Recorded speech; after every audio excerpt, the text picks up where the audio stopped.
In this video, dadako tayo sa top online tools na kailangan mo para mag-start ng business. From domains, hosting, design, hanggang SEO. What's going on, everyone? My name's Eric Hunter. At dito sa channel na to, dinatanggal namin yung distractions para makapili kayo ng tamang resources nang hindi nalulunod sa tech jargon. Sa dami ng services na nagpa-promise na papadaliin nila yung entrepreneurship, understandable na overwhelming kung saan magsisimula. Pero ang key dito is maintindihan kung ano ang ginagawa ng bawat tool at kung ano ang ambag nila sa overall business strategy mo. Domains, claiming your space. Unang tool na kailangan mo is a domain registrar. Yung online service na nag-aalaw sa yung mag-claim ng unique web address. Companies like Network Solutions nag-o-offer ng domain registration with different extensions like .com, .net, and .online. Hanap ka ng provider na may user-friendly search tools, transparent pricing, at options like domain privacy para protected yung contact details mo. Now, pagpipili ka na ng actual domain mo, aim for something short, memorable, at madaling ispell. Avoid mo na yung hyphens and numbers kung kaya. And kung taken na yung gusto mo, try mo yung ibang extensions or slight variations. May ibang registrars na gumagamit ng AI para mag-suggest ng creative names based sa keywords na ilalagay mo. Web hosting, the foundation of your site. After mo makuha yung domain mo, kailangan mo naman ng lugar kung saan mo i-store yung website files mo.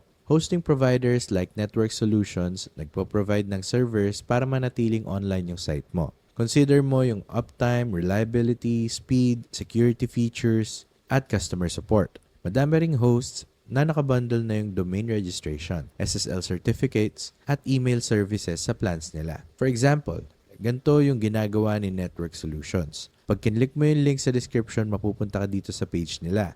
Pwede ka nang mag-scroll down, tapos pag kinlik mo yung host your site, mamimili ka na from their different hosting plans. Kunwari, gusto mo yung starter plan. Nag-start siya at around $2.99 per month for 1-year term. Tapos, nagre-renew siya sa $8 per month. Makakakuha ka ng 10 gigabytes of space, one website, up to 15,000 visitors, at yung iba pang details na nakalagay dito. Now, kung gusto mo namang kunin yung essential plan, may kasama na siyang free domain at 1 year of free SSL certificate, plus 1 year ng free domain nga. So, add na natin yung option na yan sa cart. Ang maganda kay Network Solutions, meron silang free year of domain sa second and third tiers. Tapos, may domain privacy protection ka pa na free for your first month. Dito, pwede ka nang mag-type at mag-search ng domain name. Kunwari, itatype ko Eric Hunter Golf. Search natin yan and ayan, available siya. So, for $47.90, makuha natin yung essential hosting. Kasama yung SSL Certificate Express for 1 year, tapos yung .com domain na erichuntergolf.com. Free siya ngayon. Magre-renew lang at $28.99 kasama rin yung domain privacy and protection. Free for the first month. Tapos magre-renew at $3.25. Now, if you use the code CC20H, check out, makakasave kayo ng 20% off sa hosting. Kaya make sure nyo na gamitin yung link sa description pati yung code na CC20H pag nag-check out kayo. Yung shared hosting ay cost-effective para sa mga small sites, habang yung virtual private server or VPS at dedicated servers naman ay mas malakas at mas isolated para sa larger projects. May mga providers din na nagfo-focus sa WordPress hosting na merong one-click installation at performance optimizations. Sa website builders, ang design tools naman, hindi naman lahat gusto mag-code ng website from scratch. Yung mga website builder, ginagawa nilang mas madali yung design process gamit ang templates at drag and drop interface. Yung Network Solutions nga, meron pang AI-powered builder na gumagawa ng layouts base sa industry mo at preference mo. Ayan, yung ibang popular options ay Wix, Squarespace, at Shopify. Si Wix, flexible siya with hundreds of templates and apps. Si Squarespace naman, clean design vibes at built-in blogging. Tapos si Shopify, super bagay for e-commerce kasi meron na siyang website building, payment processing, at inventory management all in one. E-commerce and payment tools. Now, kung yung business mo ay nagbebenta ng products or services, kailangan mo ng tools para sa payment processing at yung pag-manage ng orders. Yung Shopify payments, naka-integrate na yung payment processing diretso sa store mo at supported na ang credit cards at digital wallets. Si PayPal at Stripe naman, super common na third-party gateways na pwedeng idagdag sa halos lahat ng platforms. Para naman sa mga businesses na gusto ng all-in-one solutions, meron ding platforms like Etsy at Amazon Handmade na sila na yung bahala sa marketplace at payment infrastructure. Pero ayan, mas mataas yung listing fees at commissions kumpara sa sarili mong store at mas konti rin yung control mo sa branding. SEO and Analytics.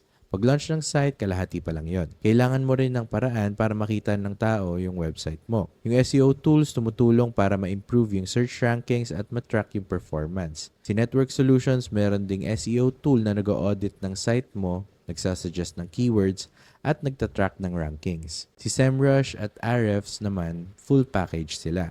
Keyword research, backlink analysis, competitor insights, pero medyo pricey. Kung budget-friendly ang hanap mo, pwede mong tignan yung Uber Suggest or yung free version ng Moz. Now, beyond the basics, isipin mo rin yung mga tools na makakatulong mag-market at magpatakbo ng business mo ng mas efficient. Yung mga email marketing services like MailChimp, ConvertKit, Omnisend, ayan, lahat ng mga pwedeng gumawa ng subscriber lists, mag-send ng newsletters at mag-automate ng campaigns. Yung mga social media schedulers naman tulad ng Metricool, pwedeng gamitin para mag-plan ng posts across multiple platforms. Tapos yung automation platforms like Zapier, kinoconnect nila yung apps mo at ino-automate yung paulit-ulit na tasks. Kunwari, may nag-fill out ng contact form sa site mo.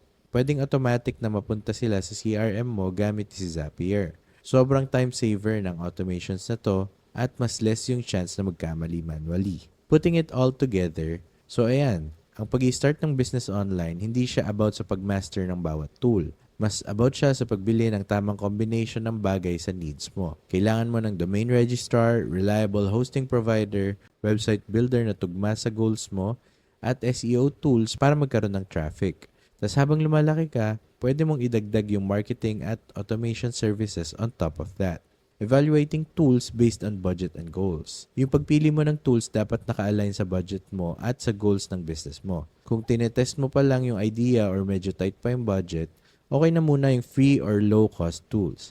Unahin mo yung essentials like domain, reliable hosting, at simple website builder. Pwede kang mag-add na lang later on ng mga advanced tools tulad ng paid SEO surf, paid SEO software, or marketing automation para kapag may revenue na yung business mo. Gawa ka rin ng checklist ng must-have features versus nice-to-have ones. Ganito yung approach na hindi ka mapapabili ng mga fancy tools na hindi mo pa kailangan sa ngayon. Tapos habang lumalaki yung business mo, pwede mong balikan yung tools slack mo at mag-upgrade kung kailangan na. Choosing hosting based on scaling needs. Now, pag pumipili ka ng hosting, isipin mo both yung current needs mo at yung future growth ng site mo. Yung shared hosting, pinaka-affordable siya at sapat na for small sites na low traffic. Kapag tumaas na yung traffic mo, mas okay na yung VPS hosting kasi mas maraming resources at mas flexible. Yung dedicated servers naman, full control ka sa hardware. Pero mas mahal siya at mas mataas yung maintenance. Manage WordPress hosting naman. Sila na bahala sa updates, security at performance optimization.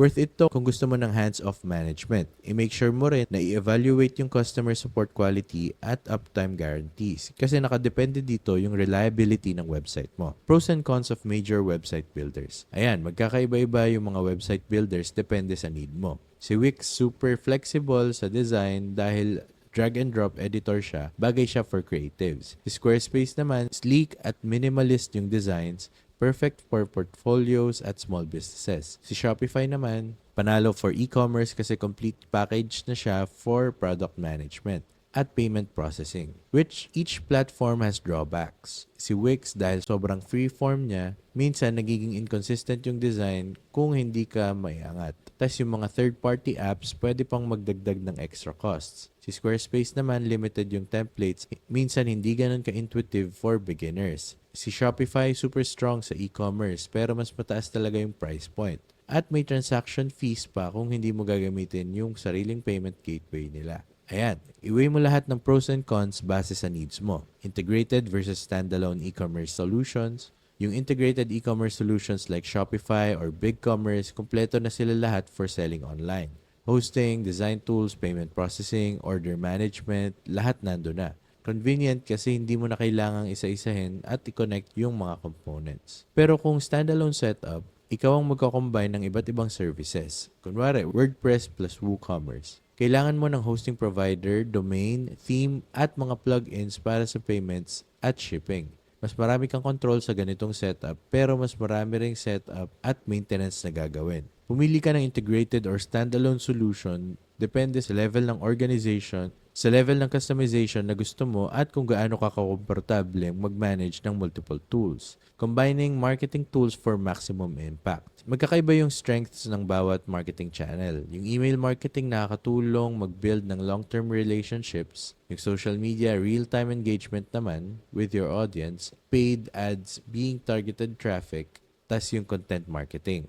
Nakakapagpa-establish yan ng authority. Kaya mas magandang gumamit ng tools na nag-integrate sa isa't isa para mas streamline yung efforts mo. Kunwari, i-connect mo yung platform mo sa store mo para automatic na nakaka-receive ng follow-up sequences yung new customers after nila mag-purchase. Yung consistency sa messaging at timing, yun ang magpapalakas ng reach mo at mas mapapataas ang chance na yung interested viewers ay maging actual customers. Future trends. AI and automation for small businesses. Ngayon, sobrang nagiging accessible na ng advanced tech dahil sa AI. Yung AI-powered chatbots, nagbibigay sila ng instant customer service. AI writers naman, kaya nang gumawa ng product descriptions or blog posts. Tas yung AI design tools, nagsasuggest pa ng layouts at color schemes. Automation din ang bahala sa mga repetitive tasks like order confirmations, appointment reminders, at inventory updates. Staying informed about these trends helps you stay competitive. Pwedeng mag-experiment ka muna sa AI-driven tools in small ways. Kunwari, gamitan mo muna for social media captions or pag-analyze ng customer sentiment. Habang tumatagal, these tools will save you hours of manual work at mas mapapadali ang pag-scale ng business mo.